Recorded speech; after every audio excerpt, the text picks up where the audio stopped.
बिस्मिल्लाहिर्रहमानिर्रहीम। अस्सलाम वालेकुम नाज़रीन, मैं हूं साकिब बशीर। आज हम बात करेंगे सुप्रीम कोर्ट ने मखसूस नशिस्तों के केस का तहरीरी फ़ैसला जारी कर दिया है। ये 9 सफ़ात का तहरीरी फ़ैसला है। इसमें बहुत अहम जो है वो ऑब्जर्वेशंस दी गई हैं कि सुप्रीम कोर्ट इस नतीजे पर क्यों पहुंची कि ये नशिस्तें पीटीआई को दी जाएं और पीटीआई जो है वो इन नशिस्तों की हकदार है। इस हवाले से 9 सफ़ात जो है वो लिखे गए हैं। 2 लिस्टें भी इसके साथ मुंसलिक हैं, जिसमें 39 जो पीटीआई से वाबस्ता लोग थे, जो एमएनएज़ हैं, उनकी लिस्ट है, और एक 41 जो पीटीआई के एमएनएज़ हैं उनकी जो है वो लिस्ट इसमें शामिल है, जो इस फैसले के साथ मुंसलिक है और पीटीआई को बतौर पॉलिटिकल पार्टी तस्लीम कर लिया गया है सुप्रीम कोर्ट ऑफ पाकिस्तान की जानिब से। अब उस पर क्या होगा, इलेक्शन कमीशन किस तरह एक्ट करेगा, रिजर्व सीट्स मखसूस नशिस्तें किस तरह जो है वो अलॉट होंगी, कितना टाइम होगा, सारी वजूहात इसमें लिखी गई हैं। आप हमारे साथ रहिए, तफसील के साथ बात करते हैं। आप हमारा यूट्यूब चैनल सब्सक्राइब कर लें, बेल आइकन का बटन प्रेस कर लें, ताकि जब भी हम कोई वीडियो अपलोड करते हैं तो फ़ौरन उसका लिंक आपको मिल जाया करे। ये 8 जजेस का अक्सरियती फ़ैसला है जो मैं आपके सामने जो है वो रखने जा रहा हूँ। जस्टिस मंसूर अली शाह जिसमें मेन जो है वो लीड कर रहे थे, बाकी जजेस भी इसमें शामिल थे। इसमें जो सुप्रीम कोर्ट ऑफ पाकिस्तान के सामने 2-3 जो है वो चीज़ें थी। सुन्नी इत्तेहाद कौंसल, अच्छा, इसमें इंटरेस्टिंगली मैं आपको एक चीज़ बता दूं कि आज के इस फैसले के बाद सुन्नी इत्तेहाद कौंसल अमली तौर पर एक पॉलिटिकल पार्टी तो रहेगी। साहबजादा हामिद रज़ा जो है उनके सरबराह भी हैं, वो एक जो है वो इनलिस्टेड पार्टी है, वहाँ पे मतलब इलेक्शन कमीशन में वो तो बरकरार रहेगी, लेकिन अमली तौर पर पीटीआई से जो एफिलिएशन थी, या पार्लियामान में सुन्नी इत्तेहाद कौंसल का नाम इस्तेमाल होता था, या इलेक्शन कमीशन में इस्तेमाल होता था, या मीडिया में सुन्नी इत्तेहाद कौंसल का पीटीआई से एफिलिएशन के मामले में कि पीटीआई के सारे लोगों ने सुन्नी इत्तेहाद कौंसल में शमूलियत इख्तियार की थी, वो मामला जो है वो अब ख़त्म हो गया है। अब पीटीआई ही इलेक्शन कमीशन में नाम इस्तेमाल होगा, पीटीआई ही पार्लिमानी पार्टी बनेगी पार्लियामेंट में, और पीटीआई को ही मखसूस नशिस्तें मिलेंगी, और पीटीआई का इनाम मीडिया पे और मुख्तलिफ जगहों पे आप देखेंगे। तो ये बहुत इंपॉर्टेंट एक डिफरेंट एंगल है सारे मामले में। लोग ये कह रहे हैं कि सुन्नी इत्तेहाद कौंसल जो है वो सुप्रीम कोर्ट के सामने थी, तो सुप्रीम कोर्ट ने इस मामले में क्यों जो है वो ये पीटीआई को क्यों दिया, पीटीआई तो उनके सामने नहीं थी, इस पे हम आखिर में बात करेंगे। आज का जो फैसला है, सैयद मंसूर अली शाह, मुनीब अख्तर, मोहम्मद अली मज़हर, आयशा मलिक, अतर मिनल्ला, हसन अजहर रिजवी, शाहिद वहीद और इरफान सादत खान, ये 8 जजेस हैं जिन्होंने ये फैसला लिखा। इसकी वजूहात बाद में जारी की जाएंगी कि ये फैसला किस बुनियाद पर यह फैसला इन 8 जजेस ने दिया है, इसकी वजूहात बाद में जारी की जाएंगी। एक तो 25 मार्च का जो फुल बेंच था पेशावर हाई कोर्ट का, उसका फैसला कलअदम करार दिया है सुप्रीम कोर्ट ने। उसके बाद इलेक्शन कमीशन ऑफ पाकिस्तान का जो फैसला था 1 मार्च का, उसको भी सुप्रीम कोर्ट ऑफ पाकिस्तान ने गैर आइनी और गैर कानूनी करार दिया है। और उसके बाद जो नोटिफिकेशंस थे, एक 13 मई 2024 का नोटिफिकेशन था, उसके बाद जिसमें जो रिजर्व सीट्स थी ये जो है वो बांट दी गई थी बाकी पॉलिटिकल पार्टीज़ में। माले गनीमत, मतलब आप नेशनल असम्बली की बात करें, आप प्रोविंशियल असम्बलीज़ की बात करें, पंजाब, इसके अलावा सिंध और खैबर पख्तूनख्वा, वहाँ पे ये 78 नशिस्तें जो है वो बांट दी गई थी। उनके हवाले से भी नोटिफिकेशंस होते रहे। एक 13 मई का और एक जो है वो 6 मई का नोटिफिकेशन है जो इलेक्शन कमीशन ने इस हवाले से जारी किया, और इसको सुप्रीम कोर्ट ऑफ पाकिस्तान ने इन तमाम नोटिफिकेशंस को कलअदम करार दिया है। अब यहाँ पे सुप्रीम कोर्ट ने इलेक्शन कमीशन के हवाले से और इलेक्शन कमीशन की तशरीह, जिसके हवाले से आप हमारी पिछली कई वीडियोस देखेंगे, उसमें मैं बारहा ये कहता रहा कि इलेक्शन कमीशन ने जो तशरीह सुप्रीम कोर्ट के 13 जनवरी के फैसले की गलत तशरीह की है, ये जो है वो इस पे और बेंच इस पे अक्सरियत मुत्तफिक भी है, तो इससे बाहर निकलना आसान नहीं होगा। तो आज सुप्रीम कोर्ट ऑफ पाकिस्तान ने इलेक्शन कमीशन के उस कंडक्ट पर, उस फैसले पर, उस तशरीह पर बहुत बड़ा सवाल उठाया है। और इलेक्शन कमीशन, सुप्रीम कोर्ट लिखती है कि किसी पॉलिटिकल पार्टी से निशान वापस लेने का मतलब ये नहीं कि उसके सारे राइट्स ख़त्म हो जाते हैं, बल्कि उसके जो आइनी और कानूनी राइट्स हैं बतौर सियासी जमात, वो उसके मौजूद होते हैं, वो जनरल इलेक्शन हो या बाई इलेक्शन हो या कैंडिडेट्स जो है वो उनके फील्ड में हो या जो कैंडिडेट्स नॉमिनेशन फॉर्म जमा करवाते हैं उस हवाले से हो, वो राइट्स मौजूद रहते हैं। और जो इलेक्शन कमीशन है उसने जो है वो उस पर जो आईनी उसकी जिम्मेदारी है वो उसने जो है वो सही तरीके से अदा करनी होती है। ये बड़ा क्लियर कर दिया है सुप्रीम कोर्ट ऑफ पाकिस्तान ने, और इसी तनाजुर में पीटीआई को बतौर पार्टी जो है वो बरकरार रखा है इसमें सुप्रीम कोर्ट ने। इसमें यह भी कहा गया है कि जो पाकिस्तान तहरीक इंसाफ है उसमें जो 51 के हवाले से 51DE जो क्लाजेज हैं उसके हवाले से बड़ा क्लियर तरीके से जो है वो लिखा गया है कि जिन जो उम्मीदवार थे जिन्होंने सर्टिफिकेट पीटीआई के जमा करवाए थे और वो पीटीआई उनके उसमें लिखा गया था, तो पीटीआई बतौर पॉलिटिकल पार्टी थी और है। ये जो आपने सुना भी होगा जस्टिस मंसूर अली शाह उन्होंने इस तहरीरी फैसले में ये लिखा है। उसके अलावा पैराग्राफ 6 में जो अदालत के सामने ये एक मामला आया, इसमें अदालत ने कहा कि 80 MNAs जो पीटीआई से वाबस्ता थे, जो आज़ाद थे, जो सुन्नी रात काउंसिल में गए, उनकी एक लिस्ट जमा कराई गई थी इलेक्शन कमीशन ऑफ पाकिस्तान की जानिब से 27 जून को।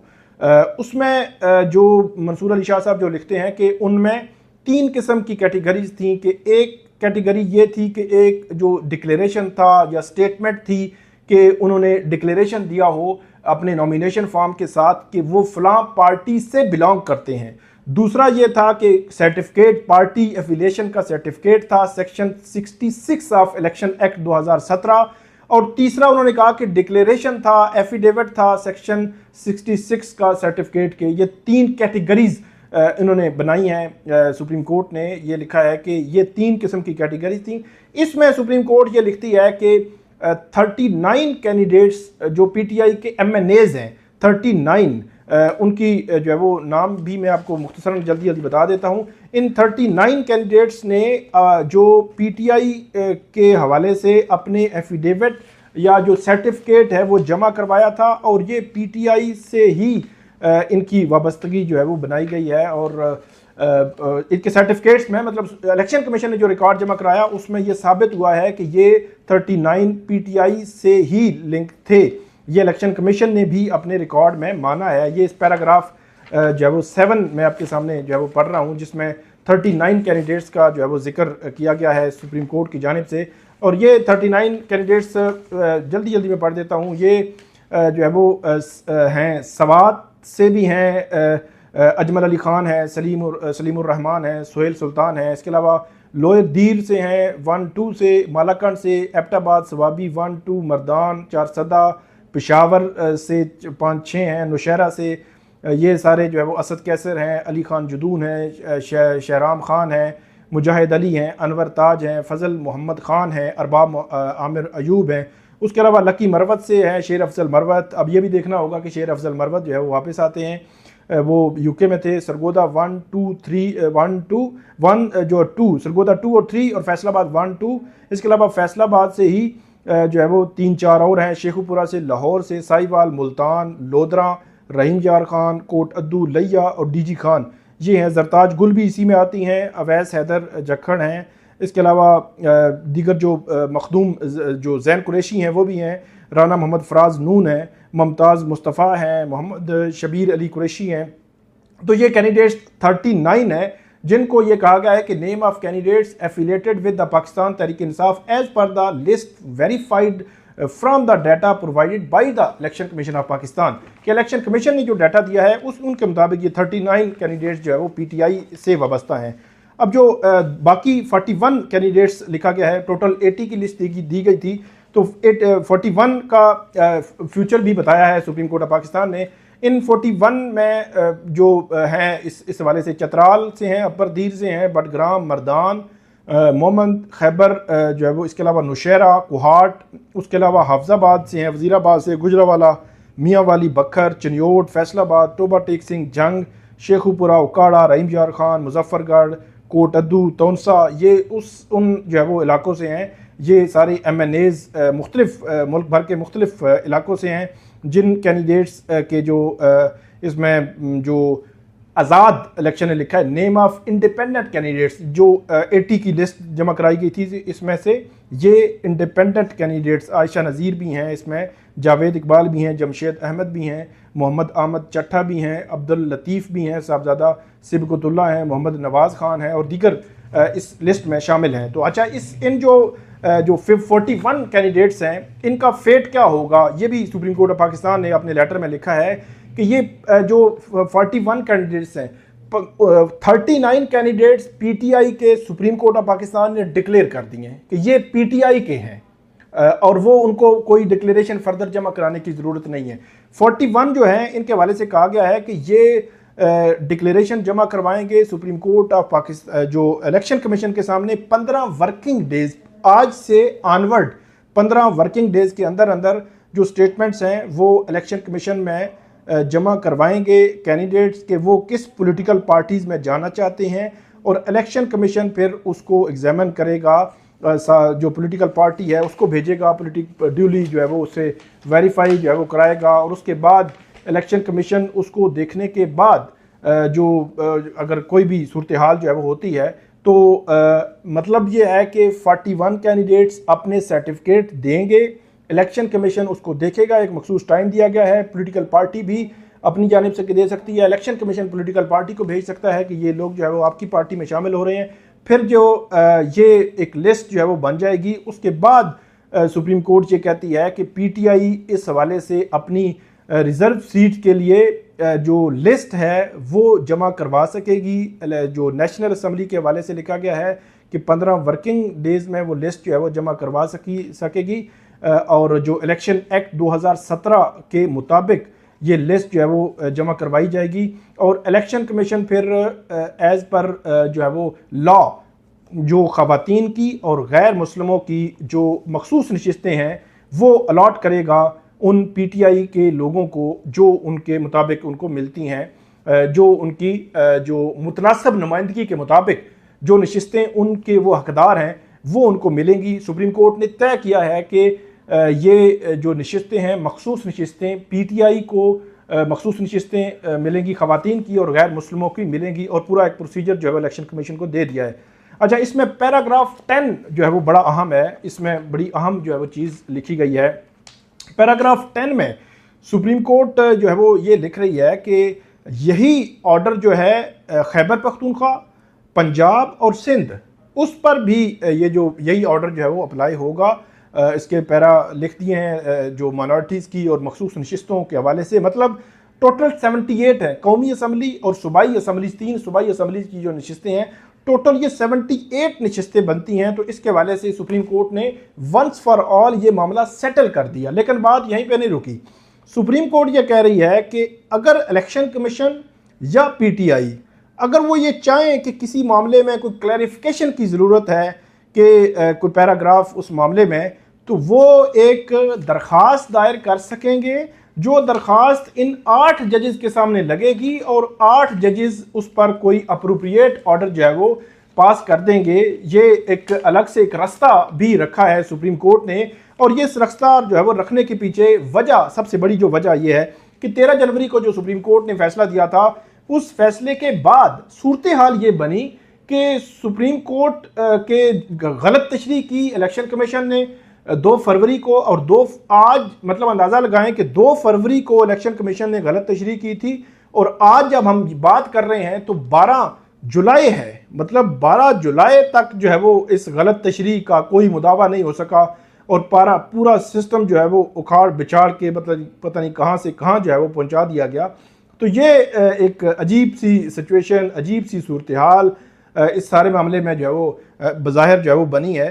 तो अब सुप्रीम कोर्ट को वो 13 जनवरी का जो फैसला एक गलत फैसला था, वो ठीक दुरुस्त फैसला नहीं था, तब भी इलेक्शन सुप्रीम कोर्ट जो है उस वक्त पीटीआई से बल्ले का निशान लेने की बजाय उनको जुर्माना कर सकती थी, टाइम दे सकती थी 3 माह 4 माह 6 माह कि आप इलेक्शन के बाद आ जाएं, सिंपल लेने की ज़रूरत नहीं थी। पहले ही लेवल प्लेइंग फील्ड्स के मसाइल चल रहे थे, लेकिन सुप्रीम कोर्ट ने ऐसा नहीं किया और उसके बाद ये मामला जो है वो सामने आया कि सुप्रीम कोर्ट के जो गलत तशरीह हुई 2 फरवरी को और 12 जुलाई को वो गलत तशरीह का मुदावा जो है वो सुप्रीम कोर्ट ने किसी सूरत में किया है, करने की कोशिश की, अगरचे उस तरह नहीं हुआ जिस तरह ये होना चाहिए था, लेकिन आज जो है वो उसका दावा करने की कोशिश की गई है। लोग ये पूछ रहे हैं, बात कर रहे हैं कि जब सुन्नी इत्तेहाद कौंसिल जो है वो सुप्रीम कोर्ट के सामने थी तो पीटीआई को ये नशिस्तें क्यों दे दी गई। तो ये सवाल का जवाब मैं बड़ा सिंपल और सादा सा दूंगा कि सुप्रीम कोर्ट जो है वो सिविल कोर्ट नहीं है, सुप्रीम कोर्ट कोई हाई कोर्ट नहीं है कि उनके पास आर्टिकल 199 के तहत एक बड़ा महदूद सा इख्तियार है और वो कुछ नहीं कर सकते। ये सुप्रीम कोर्ट बैठी हुई थी, 3 जज नहीं थे, 5 जज भी नहीं थे, ये फुल कोर्ट बैठी हुई थी और सुप्रीम कोर्ट थी। आला अदलिया ने अगर इन हालात को, इन चीज़ों को, सर्कमस्टांसिस को, वजूहात को अगर नहीं देखना तो किसने देखना है। तो इसलिए सुप्रीम कोर्ट के पास मुकम्मल इंसाफ का इख्तियार भी है। मैं आपको मुकम्मल इंसाफ जो है वो आर्टिकल 187 है, वो अभी वजूहात जब आएंगी उसमें पता चलेगा कि सुप्रीम कोर्ट ने इस इख्तियार को कैसे इस्तेमाल किया। तो मैं आपको ये बता रहा हूँ कि सुप्रीम कोर्ट के पास ये इख्तियार मौजूद है और सुप्रीम कोर्ट ये इख्तियार इस्तेमाल कर सकती है और करना चाहिए कि जब एक पूरा स्ट्रक्चर तब्दील हो रहा था कि अगर सुप्रीम कोर्ट ये 78 नशिस्तें बाकी जमातों को दे देती तो पूरा पार्लियामेंट का जो स्ट्रक्चर था वो बदल जाता, वहां पे एक आईनी तरमीम होना शुरू हो जाती। तो पार्लियामेंट में उन लोगों ने बैठना होता है जो पब्लिक रिप्रेजेंटेशन हो, पब्लिक के नुमाइंदे हो। ऐसा ना हो कि पब्लिक के नुमाइंदे ही ना हो तो वो जो है वो उस पर कानून साजी कर रहे हो, ऐसा नहीं होता। ऐसी सूरत हाल जो है वो बिल्कुल भी नहीं बनती और ना होनी चाहिए थी। और जो बात नजरिया ज़रूरत की आप जो है वो कर रहे हैं, नजरिया ज़रूरत होता, लेकिन अगर ये नशिस्तें बाकी पॉलिटिकल पार्टीज को मिल जाती जिनको मैंडेट अवाम ने नहीं दिया था, वो टेक्निकल बुनियादों पर ये 78 नशिस्तें लेना चाह रही थी, माले गनीमत लेना चाह रहे थे। आज का जो फैसला है ये आइन, कानून, जमहूरियत, डेमोक्रेटिक नॉर्म्स और पार्लियामान की जो है वो फतह है और एक बड़ा अच्छा फैसला है, तारीखी फैसला है सुप्रीम कोर्ट का, जिसको यकीनी तौर पर जो है वो याद रखा जाएगा। सिर्फ मैं यहाँ जो इसमें क्योंकि जस्टिस जमाल खान मंदोखेल और चीफ जस्टिस काजी फाइज ईसा ने अलग नोट लिखा है, जस्टिस याहिया अफरीदी ने अलग नोट लिखा है और इसमें फैसले में जो जस्टिस नईम अख्तर अफगान हैं, जस्टिस अमीनुद्दीन खान, उन्होंने अलग नोट लिखा है। जस्टिस जमाल खान मंदोखेल का नोट मैं मुख्तसरन पढ़ देता हूँ आपके सामने। वो लिखते हैं कि फैसले के साथ चीफ जस्टिस काजी फाइज ईसा, जस्टिस जमाल खान मंदोखेल ने इख्तलाफी नोट लिखा है। वो लिखते हैं कि पीटीआई या इसके किसी रहनुमा ने आज़ाद रुकन करार देने का इलेक्शन कमीशन का फैसला कहीं चैलेंज नहीं किया। ताहम इस हकीकत के पेश नज़र दरखास्तें इंतखाबी कार्रवाई का तसलसल है, इसलिए अदालत कमीशन की जानिब से पीटीआई उम्मीदवारों को आज़ाद करार देने का मामला देख सकती है। आइन का आर्टिकल 51D खवातीन और अकलीतों की नशिस्तों का जामिन है। जिन उम्मीदवारों ने कागजात नामजदगी वापस लेने वाले दिन तक कोई और डिक्लेरेशन जमा नहीं कराया वो पीटीआई के पार्लियामानी पार्टी का हिस्सा हैं। इलेक्शन कमीशन पीटीआई को दीगर सियासी जमातों के साथ शामिल करके मखसूस नशिस्तों की तकसीम करे। ऐसे उम्मीदवार जिन्होंने 24 दिसंबर 2023 तक कागजात नामजदगी जमा कराने की आखिरी तारीख थी, उन्होंने खुद को आज़ाद या किसी दूसरी जमात के साथ वाबस्तगी का सर्टिफिकेट नहीं दिया, वो आज़ाद तस्वर होंगे। सियासी सुन्नी इत्तेहाद कौंसिल एक रजिस्टर्ड सियासी जमात है। कौमी और सूबाई असम्बलियों के आज़ाद अरकान को हक हासिल है कि वो सुन्नी इत्तेहाद कौंसिल में शामिल हो सकें। जिन लोगों ने सुन्नी इत्तेहाद कौंसिल में शमूलियत इख्तियार की वो अपनी रजामंदी से सुन्नी इत्तेहाद कौंसिल में शामिल हुए। ये चीफ जस्टिस काजी फाइज ईसा और जस्टिस जमाल खान मंदोखेल, उनका ये जो है वो इस हवाले से अहम जो नोट है, इख्तलाफी नोट है, वो आया है सामने। बहरहाल ये फैसला हो गया है, अब इसकी इम्प्लीमेंटेशन आइंदा आने वाले दिनों में होगी। देखते हैं कि मामला किस तरफ होता है। 41 पीटीआई के कैंडिडेट्स जो है उनको आज़ाद डिक्लेयर किया गया है और उन्होंने अब जो है वो इस मामले में उन्होंने अपने डिक्लेरेशन और सर्टिफिकेट्स जो है वो देने हैं। तो ये थी आज की हमारी वीडियो, उम्मीद है आपको पसंद आएगी। इस पर फीडबैक दीजिएगा। अल्लाह हाफिज़।